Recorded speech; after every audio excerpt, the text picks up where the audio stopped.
George Gopen here, and we come to the last session on T.S. Eliot's Wasteland, the end of movement number 5, What the Thunder Said. Let's take a look at the text.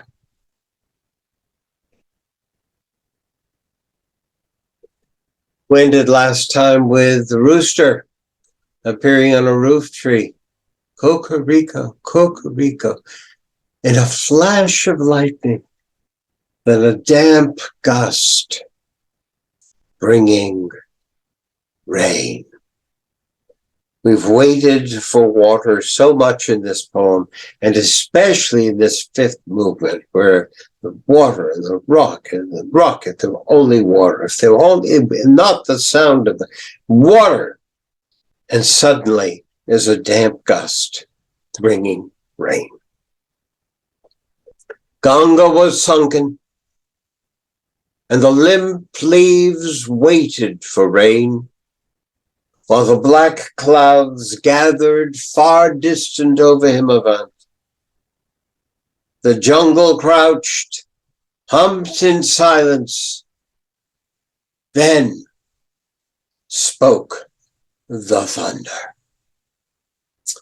Well, the thunder speaks in a sermon of the Buddha. And it has 3 things to tell us, which Eliot will transform in the passage that comes right after this. Ganga was sunken. That's the Ganges. It's also a Hindu god, who is also the god of the Ganges. And it was sunken, the level was really down low because it so lacked water. And the limp leaves were waiting for rain. While the black clouds, black being a good thing here because that means they contain rain, gathered far distance. Limp leaves, here the alliteration with the L's, black clouds, bull coal, black clouds, lots of alliterative sound repetition, waited while, W's, waited rain, the A sounds. The W also in was, Ganga was sunken, and the limp leaves waited for rain, while the black clouds gathered, and Ganga talked to each other, the G's especially, since they're both at the beginnings of lines, gathered far distant over Himavant. We're talking about the highest mountains in the Himalayas. The jungle crouched. Think of it. It's wonderful, expectant word, the jungle crouched, humped in silence. Then spoke the thunder. It tells us 3 things. Da. Da says to us, can you understand? Do you understand? Are you listening closely enough and clearly enough to understand? All that comes in the word da. And then we get a Hindu term, a Sanskrit term.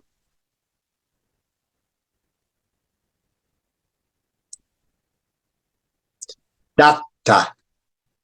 Da, datta. Even the commands alliterate. It means to give. These 3 commands, if you will,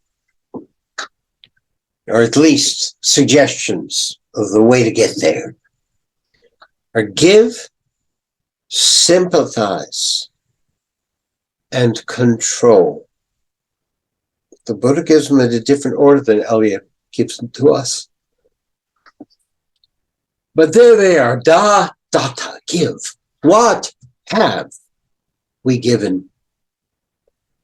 My friend, Mon semblable, mon frère, you remember the Baudelaire line? Blood shaking my heart. The awful doesn't mean terrible, it means full of awe here, its original meaning. The awful daring of a moment's surrender. Does this sound like anybody you might know?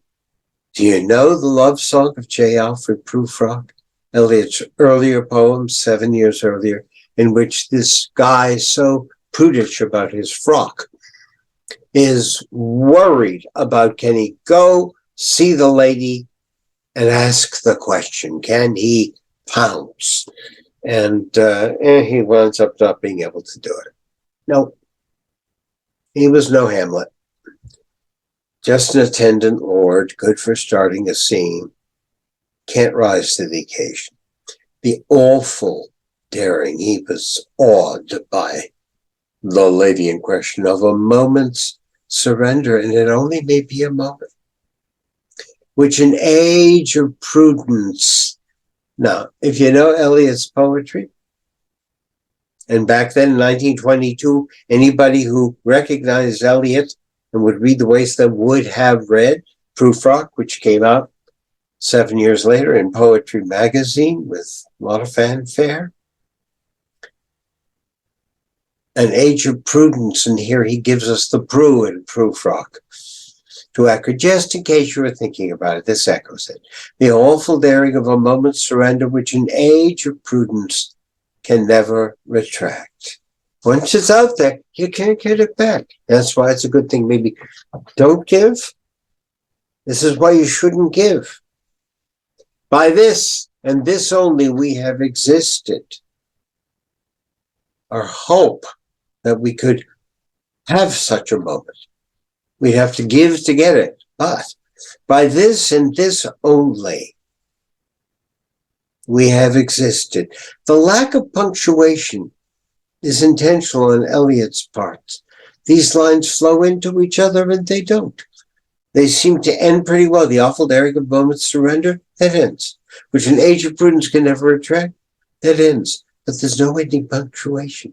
By this and this only, we have existed, which is not to be found in our obituaries or in memories draped by the beneficent spider or under seals broken by the lean solicitor in our empty rooms. A series of images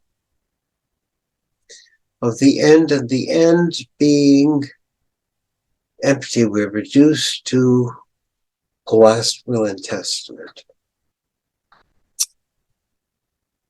We are reduced to spiders coming and building their webs over what it is we have left.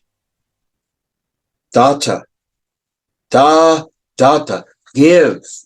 And what do we have here? A bunch of reasons why it's difficult for us to give. And that give isn't accommodated by our leaving stuff in a will. No, the awful moment of the heart's surrender is something that must be tried. That's give. Here's sympathize. Dayadavam, sympathize. I've heard the key turn in the door once and turn once only. We think of the key, each in his prison, thinking of the key, each confirms a prison. Only at nightfall, ethereal rumors revive for a moment a broken Coriolanus.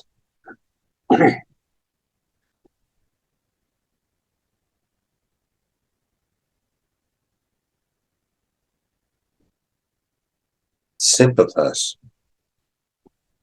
What do we get under the category of sympathize? We're each in a prison. We heard them turn the key. And it's a one-time turn of the key. The door's never going to open again. It's life in prison. A little opening will open the shove food in. But we're not getting out. And what is there to think of in prison? The word doesn't show up, but it suggests nothing. I've heard the key turn in the door once, and turn once only. Turn once, turn once. Repeated. We think of the key, each in his prison. Thinking of the key, each confirms the prison. Think of the key, thinking of the key, in his prison, confirms the prison. Suggestion that life in a prison like this is reduced to the same things over and over and over again. The obsession with thinking of the key.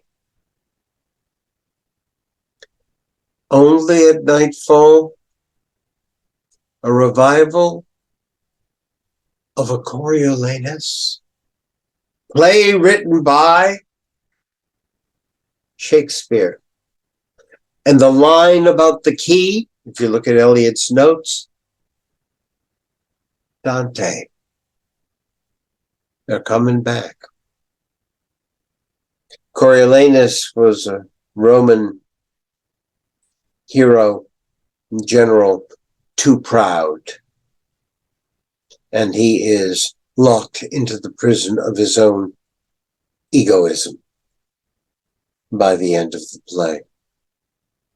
So when we were told we should give, we found reasons why it's so hard to give. And now told we should sympathize, it's our own egoism that imprisons us, that makes us unable to reach forth and sympathize. These are the difficulties of overcoming this feeling of hopelessness, this coursing downwards towards despair. Well, what of control? Can we at least control something? Damyata, control. The boat responded gaily to the hand expert with sail and oar. The sea was calm, your heart would have responded gaily when invited, beating obedient to controlling hands. This is different poetry. This is a different possibility. Can you hear? There is a lilt.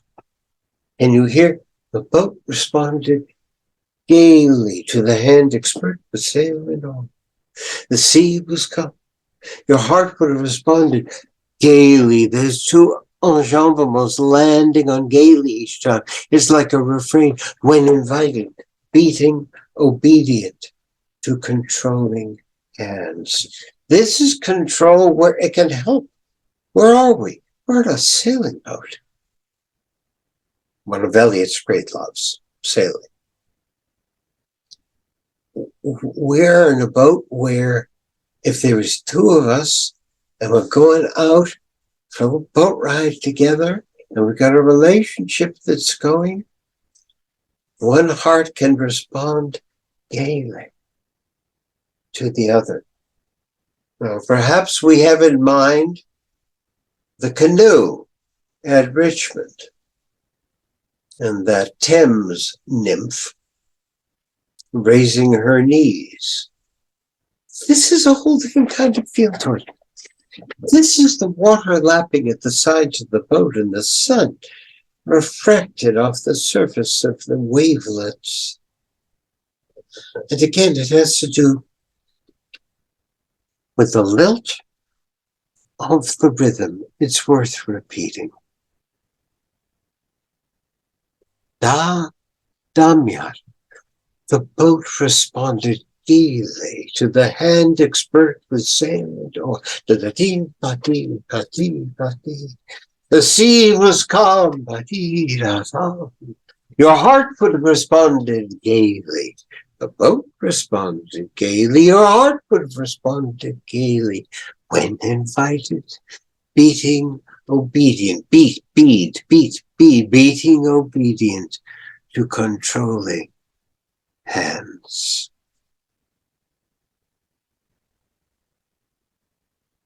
Give, sympathize, control. This brings us to the final stanza graph of this long poem. It's 432 lines long. And the last paragraph has consternated critics from the beginning, right from the start. It's a bunch of junk. Eliot's gone mad.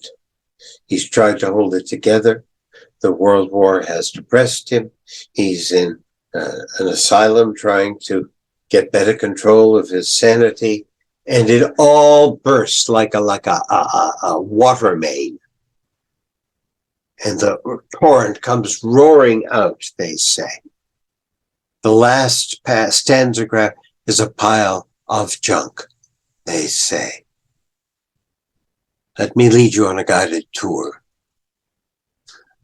I see it doing something very, very different indeed. Here we go.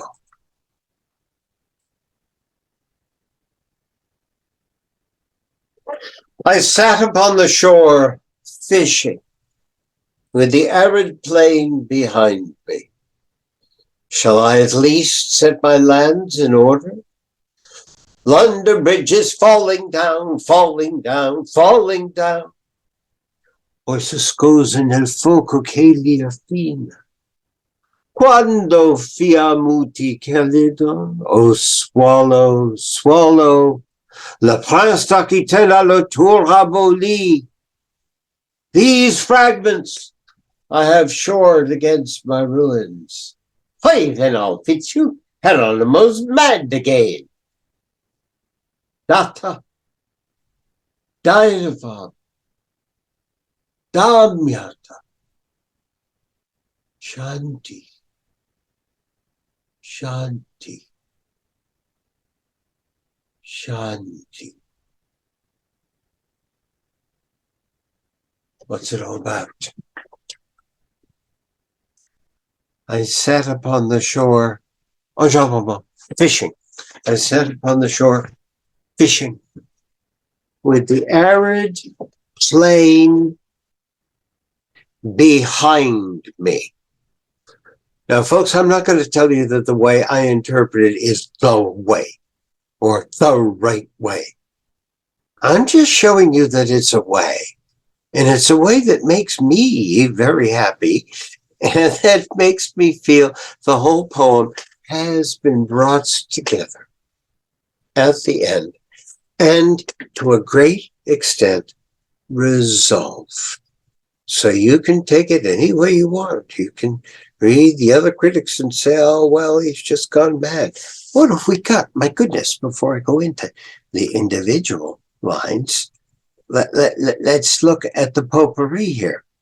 London Bridge is Falling Down is a children's song in English. Poi si scusa nel fuoco che li affina is Italian. It's Dante. Quando fiam uti Caledon is Latin. It's from the Per Vigilium Veneris. Oh, swallow, swallow. What does Eliot tell us about oh, swallow, swallow? Line 428. I look down here and I see nothing. Nothing about a swallow, swallow. But elsewhere, Eliot has told us to go look at a poem by Tennyson. Oh, swallow, swallow, a poem by Tennyson? No, No, but English. Le prince s'acquitta dans la tour abadie. French. Gerard de Nerval, a sonnet. These fragments, well, they sure are fragments. 4 different languages. 1, 2, 3, 4, 5 different allusions. I sat upon the shore, fishing. Well, remember somebody was fishing in the Thames in back of the gas house? The Thames was all oily and mucked up by flotsam and jetsam and things that people left behind from last night's orgy. But this person sounds like they're fishing in clearer water. Why would that be? Well, because we just had some water with the boat responding gaily that sounded clear. I sat upon the bank fishing. Remember the bank? We've had the bank several times. We started off with the bank, the roots that clutch and the rat in his slimy belly on the bank, and then the orgy on the bank. Sat upon the bank fishing with the arid land behind me, arid plain behind me. Might behind mean I've said it behind? Might it mean aridity is in the past? Might it mean that's the wasteland? I'm looking forward. I'm looking forward to spring, to the renewal of sustenance. Fishing, the fisher king, healed by someone of purity. The fish associated with St. Peter and Christianity in general. Fishing is maybe a way out. It's at least hope that one would go on. So what happens when we get this person sitting on the bank fishing? Shall I at least set my lands in order?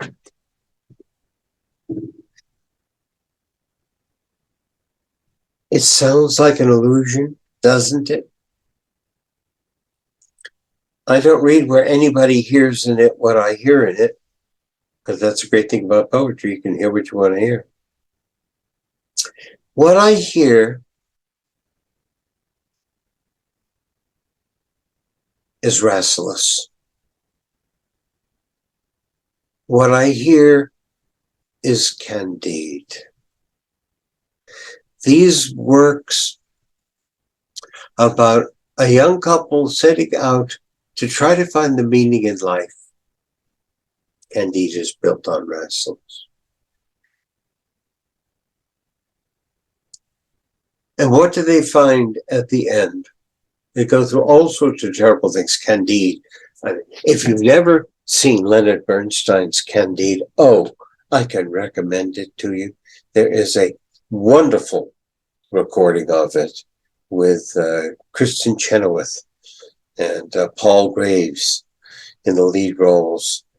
It's just spectacular. I think it's one of the 2 greatest things ever written for the American musical stage, along with Porgy and Bess. It's a crazy show. And at the end, when they've all been killed several times and raped several times and prostituted out several times and hung and burned, and they always come back from the dead and keep on going, they go to find the wisest man in the world. And they find him. He looks very suspiciously like the philosopher who set them off on the wrong track at the beginning of the play. And he's got the answer. The answer is work, toil. Use your hands. Use your ability to produce. And the end of Rasselas that preceded it is the end of Voltaire's work that preceded it is the only answer is we must set our lands in order. Set our lands in order that you can handle, that you can control, that can allow you to sympathize outside yourself, that might give you something with which you can give. Handle what's in arm's length. The world's going to wreck and ruin. You may feel that way right now. 2022 is when I'm recording this. As the year ends, things are looking pretty grim. Do what my son's doing. He's 33. He's a city planner. He's in Canada. He said, look, all I can do is take care of what's around me, my house, my significant other, my job, my city that I'm helping to plan. Those are things I can do. Those are things wherein I can give. I can sympathize. I can control. And that's the best we can manage. Shall I at least set my lands in order? Now comes a barrage of quotes. Is this all craziness? Or is there a way of giving order to this sunburst of quotations? London Bridge is falling down, falling down, falling down. A crowd flowed over London Bridge, so many I had not thought death had undone so many. But it's falling down, my fair lady. Go on to the other verses. With it, build her up, build her up, build her up. When the bridge falls down, you build it up. And the song is not a dirge. London Bridge is falling down. London Bridge is falling down, falling down, falling down. A mixture of the destruction and the sense of rebuilding. It's going to be in a different shape, a different form when you rebuild, but you go on with it. From London Bridge is falling down, we get Poisa scusa nel fuoco che li affina.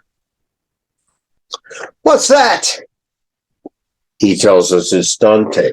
If we go to Dante, we find Dante via Virgil meeting Arnaud Daniel, one of the greatest of the Provençal troubadours from the 12th century. And Arnaud Daniel says to Virgil and Dante as they're going to ascend and go back to the world of the living, Aravos prec. That's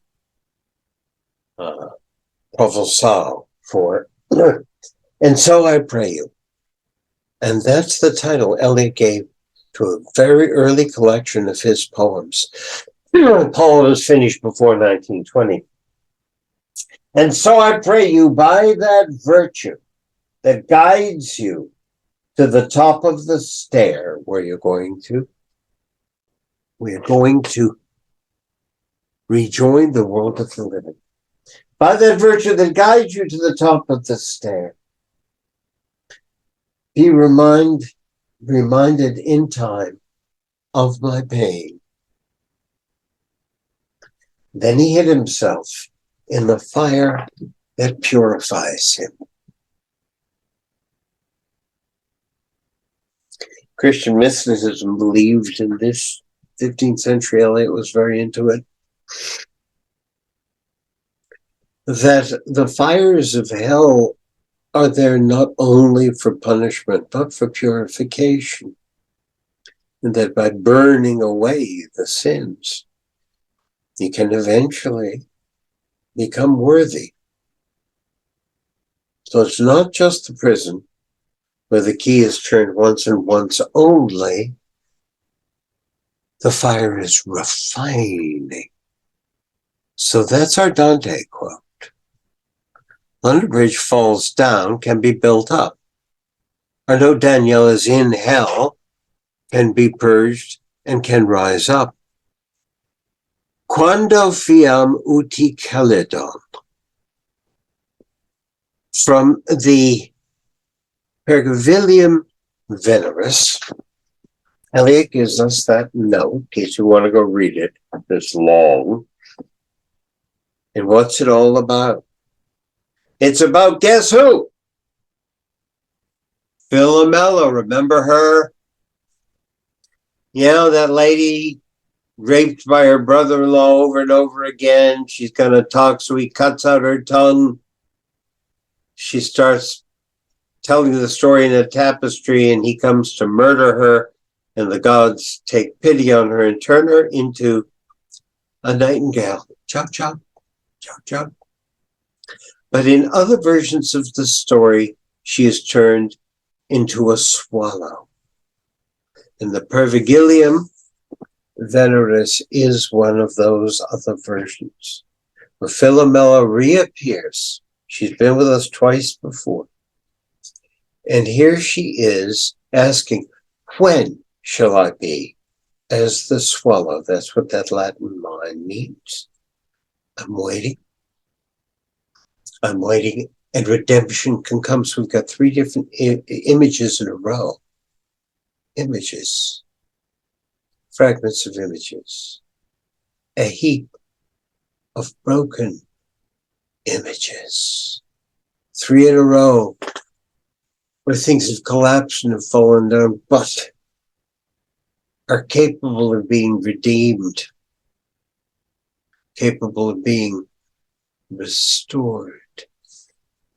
And what do we have after, when shall I be as the swallow? Quando fiam uti celidan, O swallow, swallow. And here, folks, is the hidden clue. Nobody else, to my knowledge, has come across this. I think Eliot didn't give us a note because he didn't want us to know where this came from, because it would give away some of the mystery of this passage. I think when he did talk about it elsewhere, he intentionally misled us by leading us to a poem of Tennyson's that does nothing for you when you bring it back to this moment. But I'm completely convinced he's talking about some other work of art. Now, whether I'm right or not doesn't matter. Just listen to my story and see if it persuades you. As a matter of fact, listen to my story and see if you can ever get it out of your head again when you hear this line. I recognize this is a quote from a record I had as a child that I listened to over and over and over and over again, of Oscar Wilde's fairy tale, The Happy Prince, narrated on my record by Bing Crosby. He crooned the prose. And I'm going to tell you the whole story. Well, in brief, not compared to the many pages that it takes. But you'll see why. A swallow is with her fellow swallows at a river with the reeds and the waves, and it comes time for them to go south for the winter. And they all take off, but this particular swallow stays because she's in love with a reed. And they dally away the days and dance together, but after a while, the swallow realizes this reed is never going to leave its family, which is so large, and it's just toying with me, never goes further than they're just, whapping around in the wind. So I'm a little heartbroken. I had that moment's surrender. I tried. It didn't work. So it's time for me to go off to the south and join the other swallows and not stay up north and freeze to death in the winter. Flying for a whole day. End of the day comes and decides I should take shelter somewhere for the evening, get some sleep, and I'll fly the rest of it tomorrow. In a city square, Swallow sees a statue, a golden statue of a young man, encrusted with jewels. The swallow lands between the feet of the statue and is trying to go to sleep when suddenly is pelted by a drop of water. The swallow looks up and says, "That's funny, there's not a cloud in the sky, and yet it seems to be raining." And looks more carefully and sees it's not rain, it's a tear coming from the eye of the statue known as the Happy Prince. And the prince talks to the swallow and says, "I grew up in that palace over there with the big walls. They never let me out of the walls, each in our prison." Thinking of the key.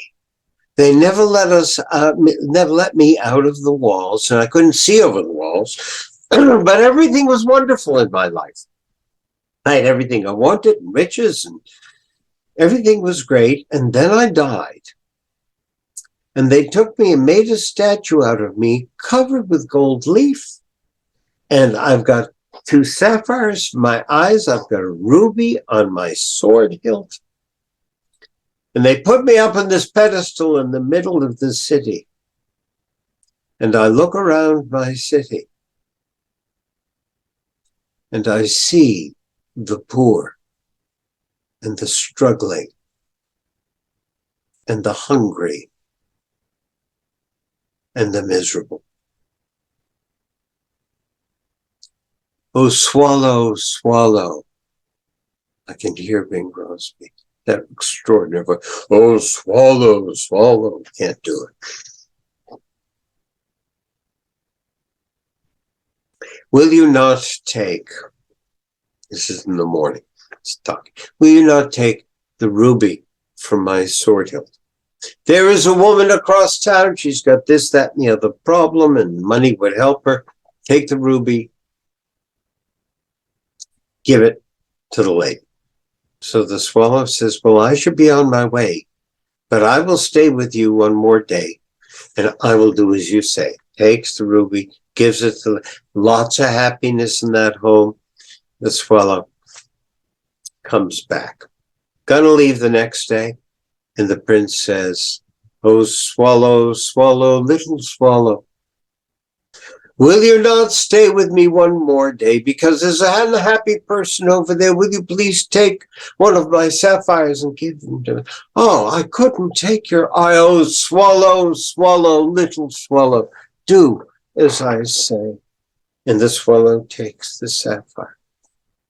And on the third day, you can imagine, of course, what happens again. Take the other sapphire. Oh, swallow, swallow, little swallow. I can't do it. Oh, swallow, swallow, do it, I say. And off she goes. We've had the refrain 3 times over. And then the prince says, well, swallow, it's going to start to get cold. You better go. Join your other swallows. Hurry up. Go to Egypt where it's warm, because you're not going to last the winter here. So thank you very much. Go. And the swallow says, Prince, I cannot leave you now. You are blind. I will be your eyes. So the swallow perches upon the prince's shoulder and reports to him the news across the city. And then day by day, the swallow takes one leaf of the gold and delivers it to the poor. Time goes by. The town council is walking through the town square. And someone looks up and says, "Oh my goodness, the happy prince looks miserable. I mean, all the jewels have got this no gold. He's just a leaden mess. And there's a dead bird at his feet. We ought to melt that down and make it into something else." "Oh yes," they agree. "Good idea. Let's melt it down." "Yes, I think we should make a statue of me." "No, of me. No, of me." And the last we heard, they're still arguing. They took the statue and melted it down. But the heart would not melt. So they threw the heart on a dust heap in a garbage dump, and it landed next to the carcass of a small bird. Epilogue. God says to one of his angels, "Go to earth and bring me the two most precious things you can find." And the angel brought the heart and the bird. And God said, "You have chosen well, for the bird will sing in my garden, and the happy prince will once again be happy for eternity."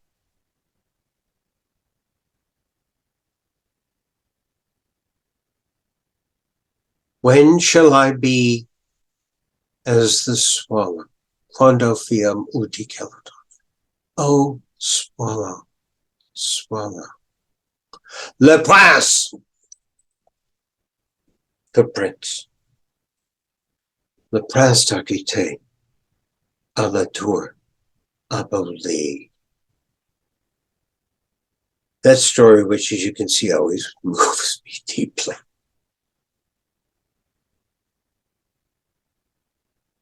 What comes out of it? How does the prince redeem himself? Give. Sympathize. Control what you can. And you wind up in God's garden, playing and singing happily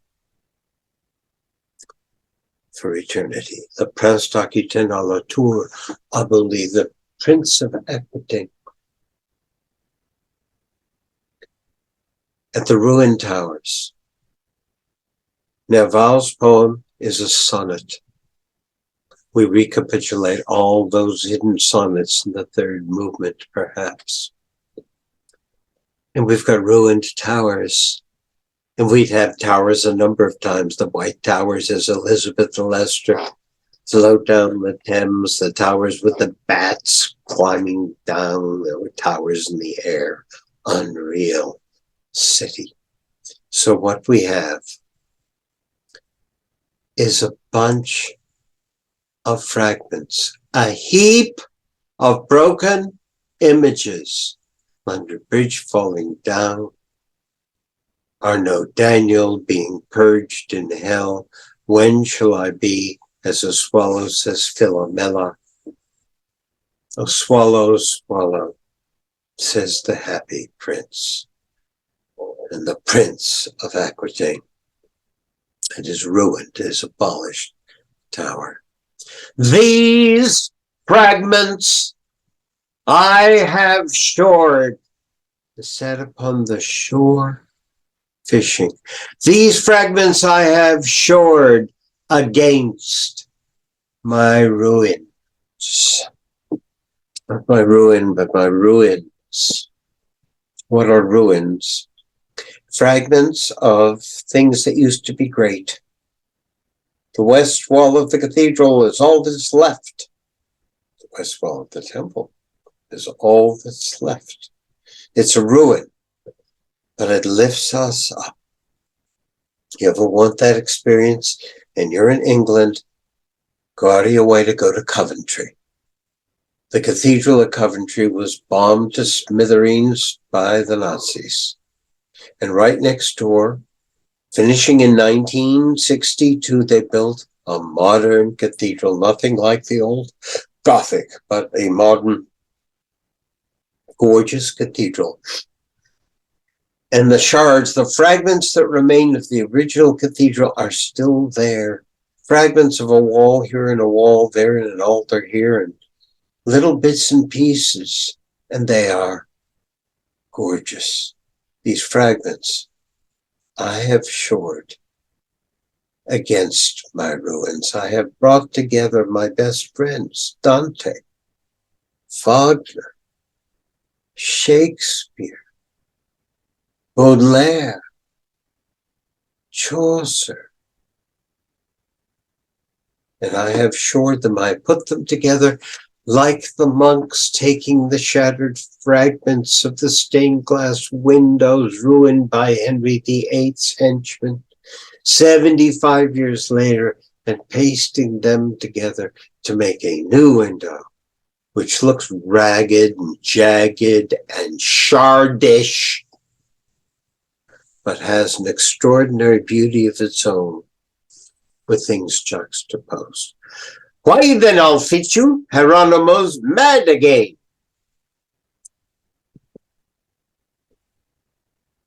I don't see this as Eliot having gone mad. This is the funniest line in the poem. This is a line with Eliot with a wicked smile on his face. The kind of smile he had when he wrote and recited his many cat poems. McCavity, McCavity, there's no one like McCavity. Do what we've done all along. Take that illusion back to its source. See what's there. Bring that back here. And see how it has meaning. This is from The Spanish Tragedy by Thomas Kydd, Kydd, which is the play that was the precursor, the model on which Hamlet structured, which Shakespeare structured his Hamlet. Hamlet was structured. And it's a play in which Hieronymo is the advisor figure.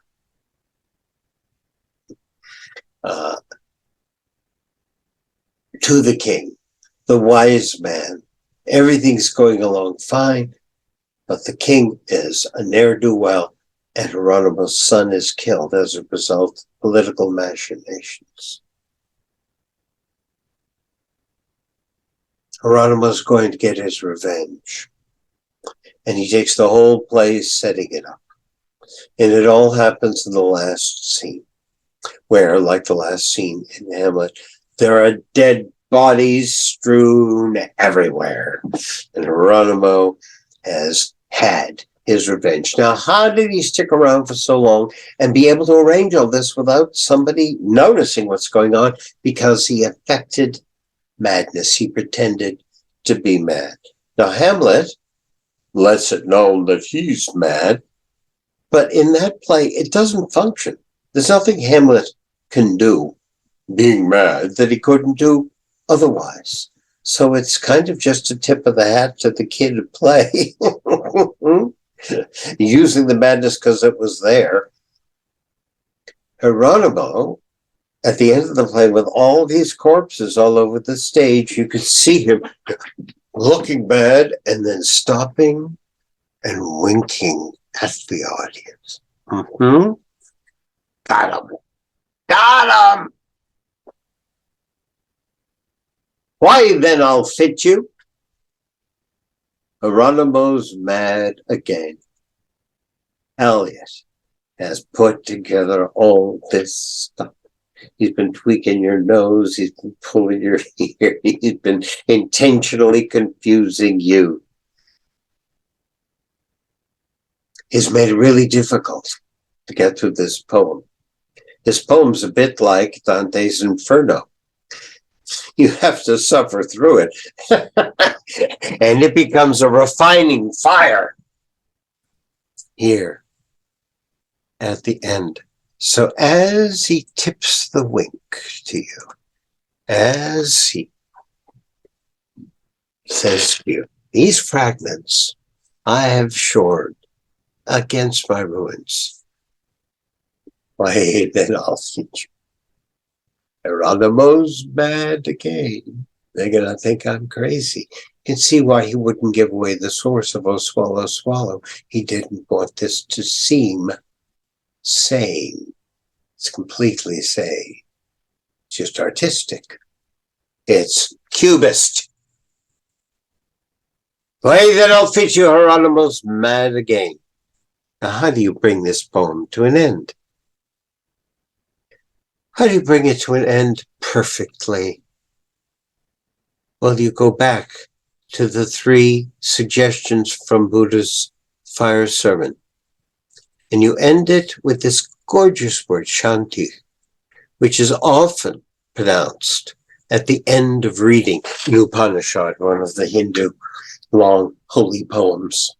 Shanti, which means the peace that surpasseth understanding. Beautiful peace, sanity, ability to cope. If we're talking about the different stages of grief, acceptance, give, sympathize, control, brings peace. I sat upon the shore fishing with the arid plain behind me. Shall I at least set my lands in order? London Bridge is falling down, falling down, falling down. Questa scosa del fuoco che diafina. Quando fia muti Keliton, oh swallow, swallow. Le prince stacquiten a la tour abolie. These fragments I have shored against my ruin. Why, then I'll fit you. Geronimo's mad again. Datta Dairavam Dhamyata Shanti Shanti Shanti.